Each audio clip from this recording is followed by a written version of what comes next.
બોલાવ્યું તો છે પણ કંઈ દેવા માટે આપણી પાસે નથી.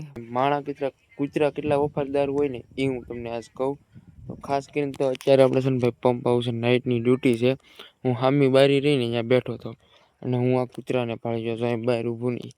એ કૂતરાને ભાળી ગયો ને એટલે હમણાં હાનની વાળું કરીને એટલે 2 રોટલા પડ્યા હતા મારે. કેમ કે વધારે આવે ને એટલે એકાદ બે પડ્યા હોય. એ રોટલા મેં નીચે આવીને અહીંયા છે ને ટેબલ છે ને ત્યાં મૂક્યા હતા. તો અહીંયા મીંદડું રખડતું હતું. મને ખબર નહીં કે મીંદડું કૂતરા એ રોટલા રહ્યું એ લઈ ગયું છે. હવે અહીંયા મેં મૂક્યા હતા મીંદડું તો પછી આ માગું વજ્યું હતું પણ આવીને છે ને એ લઈ ગયું છે. એ મને ખબર નહીં. મને એમ કે રોટલા પડ્યા જ છે. એટલે હું માથે બેઠો હતો ને કૂતરાને ભળી ગયો એટલે મેં હાથ કર્યો અહીંયાથી ખાલી એક જ હાથ કર્યો છે અને સીધું જ ભાઈ અહીંયા આવી ગયું. પછી હવે મેં અહીંયા હેઠે આવીને જોયું. એટલે મેં કીધું રોટલા તો છે ને આને હવે ખોટું બોલાવાઈ ગયું. હવે આ રીતે માણસ કોકને બોલાવ્યું તો માણસ કેટલી ગાળ્યું દેતો થાય. પણ આ છે ને ભાઈ બે જુબાન જાનવર.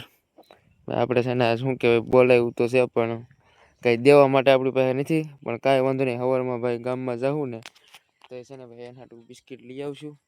તો બસ કંઈક આવું છે. જો ભાઈ હજી અહીંયા બેઠું છે ભાઈ કૂતરું.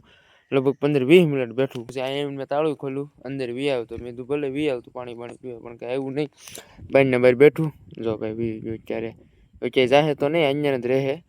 તો ભાઈ સવારમાં એને ભાઈ બિસ્કિટ ખવડાવી દેવું. બાકી તો ભાઈ આપણી જ ભૂલ છે કે આપણે જોયા કરવા વગરનું ભાઈ બોલાવી લીધું. તો ખાસ કરીને તમારા ઘરે આંગણે કોઈ આવું જનાવર આવે અબોલ પગ જનાવર તો ખાસ કરીને છે ને ભાઈ એને કંઈક ને કંઈક ખવડાવવાનું ભૂલતા નહીં. જય માતાજી.